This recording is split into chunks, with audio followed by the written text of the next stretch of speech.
8 سال کا زمانہ گزر گیا. 8 سال میں جنگ بدر، جنگ احد، جنگ خندق، خیبر اور اس کے بعد حدیبیہ، فتح مکہ کا واقعہ بھی پیش آ گیا. سن 8 ہجری میں مکہ فتح ہوا. اسی سال میں فتح مکہ کے بعد غزوہ حنین پیش آیا. آقا وہاں تشریف لے گئے. بڑی زبردست جنگ ہوئی جس کے ابتدا میں تھوڑی سی شکست ہوئی، بعد میں فتح ہوئی، جس کے اندر 6000 غلام، 24,000 اونٹ، 40,000 بکریاں، مال غنیمت اتنا زیادہ آیا کہ اس سے زیادہ مال غنیمت صحابہ نے کبھی نہیں دیکھا تھا. مجھے اصل یہی بیان کرنا ہے کہ جب مال غنیمت تقسیم کرنے کا وقت آیا، اللہ کے حکم کے مطابق خمس جو ہوتا ہے، مال غنیمت کے 5 حصے کیے جائیں گے. اس کا ایک حصہ جو 5واں حصہ کہلاتا ہے وہ اللہ اور اللہ کے رسول کا حصہ ہوگا. وَاعْلَمُوا أَنَّمَا غَنِمْتُم مِّن شَيْءٍ فَأَنَّ لِلَّهِ خُمُسَهُ وَلِلرَّسُولِ. یہ اللہ اور اللہ کے رسول کا حق ہوگا اور رسول کو اختیار ہوگا کہ وَلِذِي الْقُرْبَى وَالْيَتَامَى وَالْمَسَاكِينِ وَابْنِ السَّبِيلِ، آپ جہاں چاہیں اپنی مرضی سے وہ 5واں حصہ لگا سکتے ہیں. تو باقی 4 حصے تمام غانمین کے تھے، تمام مجاہدین کے تھے. آقا نے سب کو وہ مال غنیمت تقسیم کیا تو ایک ایک صحابی کو 4 اونٹ، 40 اوقیہ چاندی حصے میں آئی، 40 بکریاں ملی. آقا نے سب کو برابر تقسیم کیا. اس کے بعد اپنے حصے کا جو مال غنیمت تھا نا، اسے آقا نے اپنی ثوابدید پر اپنی مرضی سے، جہاں دیکھا آپ نے مؤلفۃ القلوب بہت سارے لوگ تھے، 9 مسلم لوگ تھے، آپ نے ایک ایک کو بلایا. سب سے پہلے ابو سفیان ابن حرب جو ابھی فتح مکہ کے موقع پر مسلمان ہوئے تھے، اعزاز کے طور پر آقا نے بلایا. 100 اونٹ آقا نے انہیں دیے اور 40 اوقیہ چاندی آقا نے انہیں دیے. تو حضرت ابو سفیان نے کہا میرا بیٹا یزید بھی ہے. آقا نے کہا انہیں بھی لاؤ. ان کو 100 اونٹ، 40 اوقیہ چاندی. کہا میرا بیٹا معاویہ بھی ہے. کہا لاؤ. ان کو 100 اونٹ، 40 اوقیہ چاندی. حکیم ابن حزام ان کو بلایا گیا، 100 اونٹ، 40 اوقیہ چاندی. انہوں نے کہا آقا میں بھی ایک امیر آدمی، بڑا آدمی، کچھ اور زیادہ دیجئے. تو آقا نے پھر 100 اونٹ، 40 اوقیہ چاندی. کہا اور زیادہ. 100 اونٹ، 40 اوقیہ چاندی، تو کل 120 اوقیہ چاندی اور 300 اونٹ دیے. ساتھ میں آقا نے فرمایا حکیم یہ مال بڑا سرسبز و شاداب ہے، اسے حرص اور لالچ کے ساتھ نہ لو.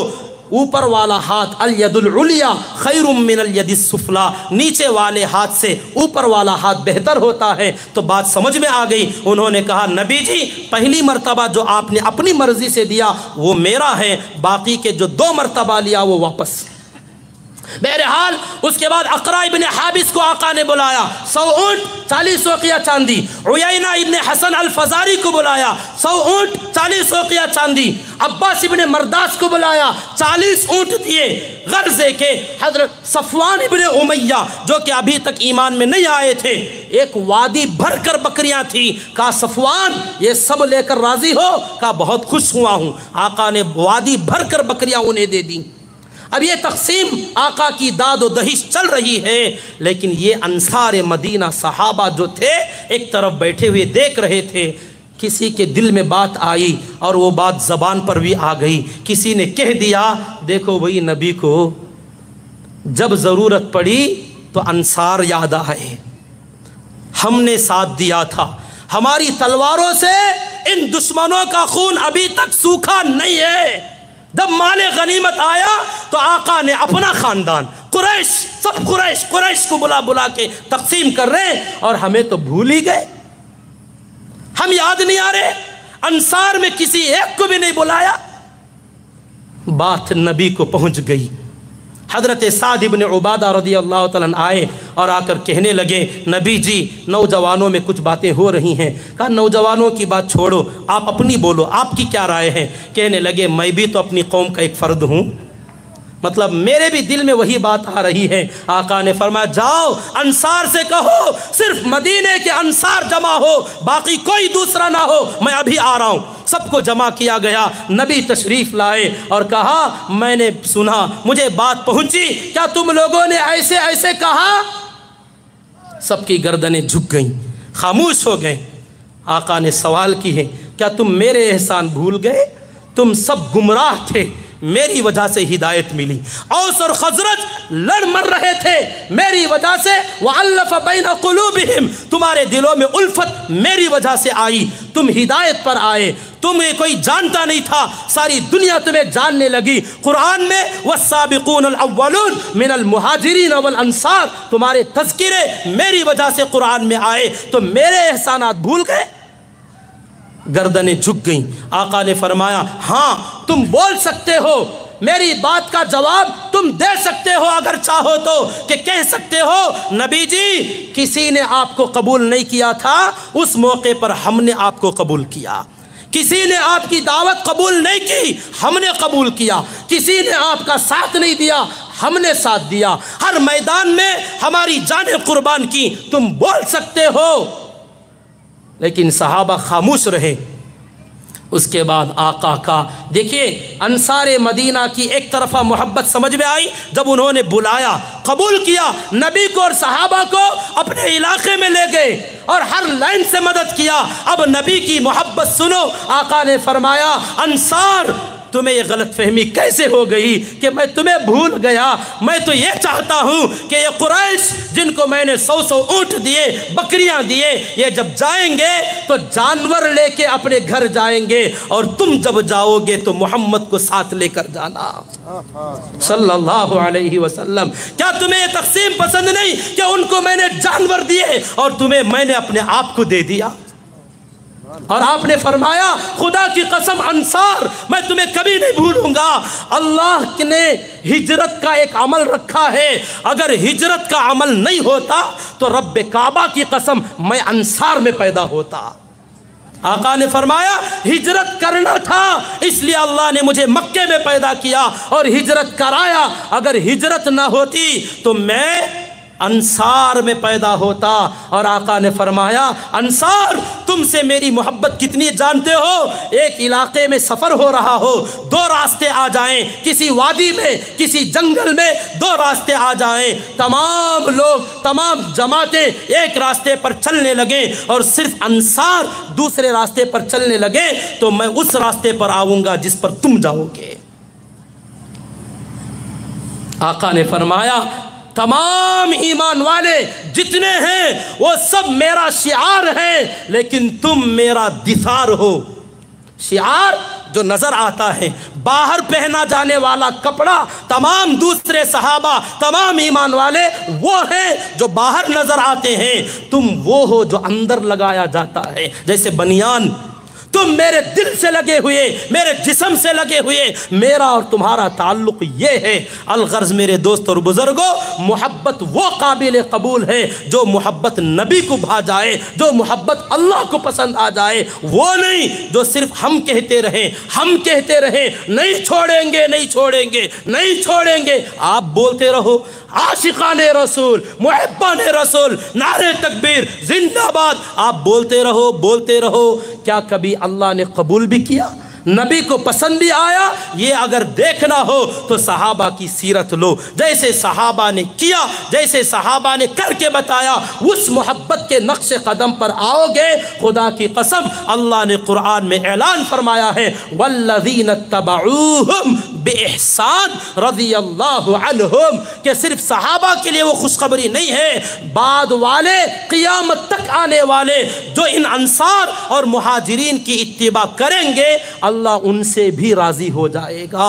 اللہ کرے آج کا یہ عمل ہم سب کی رضا کا سبب بن جائے۔ اللہ اور اللہ کے رسول کو آج ہمارا یہ جڑنا، ہمارا کہنا اور سننا اللہ کو پسند آ جائے۔ حقیقی معنوں میں ہمارے بھی دلوں میں اللہ اور اللہ کے نبی کی محبت کی ایک چنگاری اللہ جلا دے، اور ہم تمام کو ایک مرتبہ زندگی میں مرنے سے پہلے، اور جن کو نصیب ہوگی یہ دولت، بار بار اللہ باغ مدینہ کی زیارت نصیب فرما دے۔ آمین۔ وآخر دعوانا ان الحمد للہ رب العالمین۔